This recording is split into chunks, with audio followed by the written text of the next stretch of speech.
All right, listen up. Private Martin, you're on the obstacle course and doing weapons training today. Before starting the obstacle course, read each of these important signs and do what they tell you.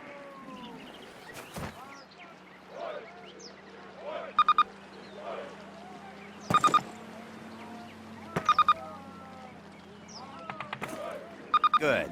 Now check your objectives. You'll notice that your current objective is highlighted. In addition, the location of your current objective is marked by the star on your compass. As you approach your current objective, the star will move toward the center of your compass. Approach your current objective. Move 5 paces to the left. Now 5 to the right. 5 paces forwards. 5 paces backwards. Approach your current objective.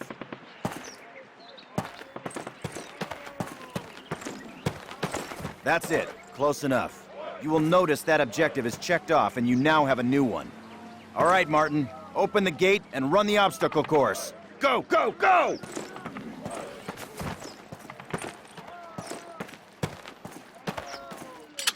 Martin, good to see you. Move it, ladies! They got This your is not story your right Aunt here too, Fanny's huh? dance! Jump over them! Come on, Elder, get the lead out! Not bad. Now hit the dirt and crawl forward under the barbed wire.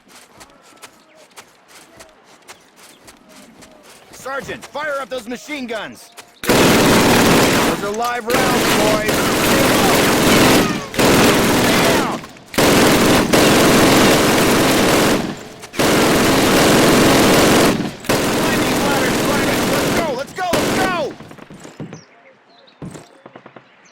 Private Martin, proceed through that door. Sergeant Moody's gonna take you through weapons training. The rest of you ladies, stay right here. Eyes up, Private. I'm up here, in the observation tower. Grab one of those M1A1 carbines from the table. To get more ammo, grab it from any loose weapon of the same type you are carrying. Approach the fence and fire 6 rounds at your target. Your accuracy will be defined by the tightness of your crosshairs. Fire 6 more rounds at your target, in different stances and while moving. You will be more accurate while not moving, and in the crouching or prone positions. These skills could mean your life. All right, Private, move on to the next area. Grab up a Springfield rifle from the table, switching it for your carbine. Turn to the left, move to the fence, and fire 2 rounds at your target.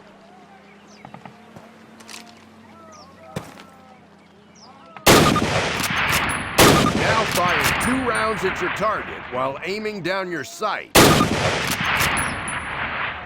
right, I hope it's clear to you that you will be more accurate while aiming down the sight. All right, Private, move on to the next area. Exchange your Springfield for one of the Thompson submachine guns on the table. Unless you've got 3 hands, you can only carry 2 weapons, besides your sidearm and grenades. Fire 10 rounds at your target, first from the hip, then aiming down the gun sight. Compare your accuracy. Get used to firing both ways. You will notice a slight zoom effect when you raise and aim down the sight of a weapon without a scope. Take a few steps while aiming down your sight. You're gonna move slower this way. In close quarters combat, you can hit your enemy with the butt end of your weapon. This is called a melee attack. Try it with your Thompson. Don't screw around, kid. This is for real. Now switch weapons, Private. Unless you're as dumb as you are ugly, it may dawn on you that each weapon is good for different situations. Make the wrong choice and you could buy the farm. Fire 3 more rounds at your target. Outstanding, Private. Proceed to the next area. Pick up the frag grenades from the table. Pick them up. Throw a grenade into each of the openings before you. rock, and fire. Move behind the concrete post and lean out to the left and the right. This will protect you from the enemy.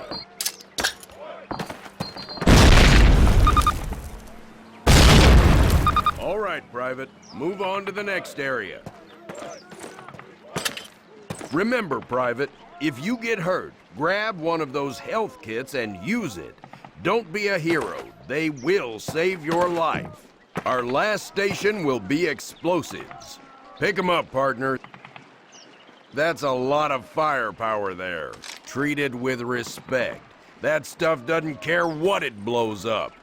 Place your explosives on the cinder block wall. Note that a stopwatch has appeared.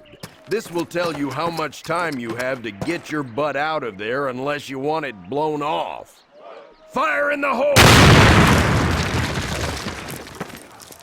Good job, Private. Well done. Keep your weapons with you and clean at all times. You are dismissed.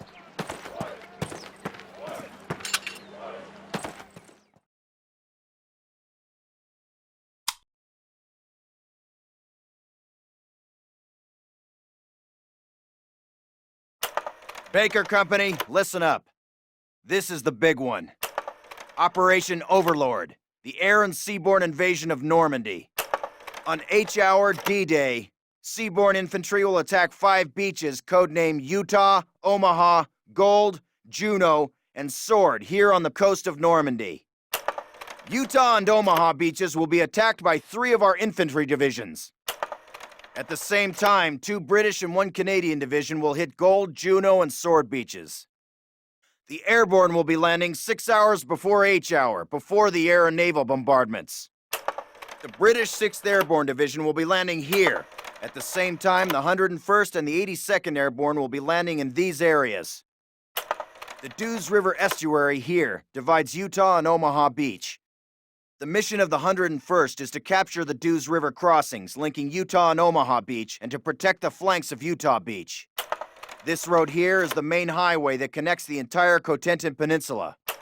The Germans have troop concentrations in this region. When those troops are mobilized into a counterattack on the beaches, they'll have to move along this road. The 101st is going to make sure that doesn't happen. Baker Company, that's us, has been assigned this causeway here. The Pathfinders, like Private Martin, will be dropped ahead of the main force and will plant beacons on the ground to mark the landing zones. However, there is no telling what will happen once we're on the ground. So I want all of you to learn the objectives of every unit in both the 101st and 82nd. I also want you to study these maps and photographs until you've memorized